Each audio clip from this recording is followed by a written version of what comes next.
आणि यावरती तोडगा निघेल असं ते म्हणालेले आहेत। आणि यानंतर पुन्हा एकदा वेदांत नेवी यांच्याकडून अपडेट जाणून घेऊयात। वेदांत, एकीकडे राष्ट्रवादीकडून आता उमेदवारी अर्ज हा दाखल करण्यात आलेला आहे, मात्र शिवसेनेकडून अजूनही अधिकृतरित्या घोषणा झालेली नाहीये, त्यामुळे या सगळ्याच संदर्भामध्ये साधारण कधीपर्यंत चित्र स्पष्ट होईल?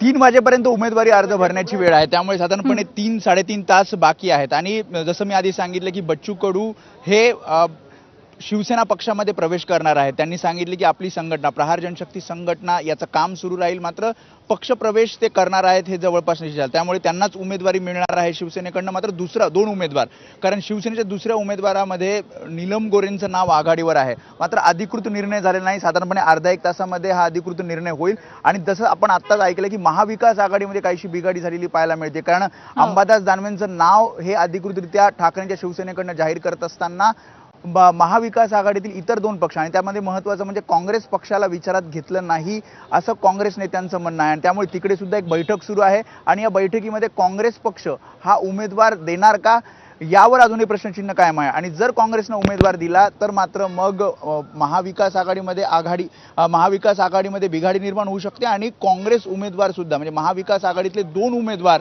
आज अर्ज भरू शकतात।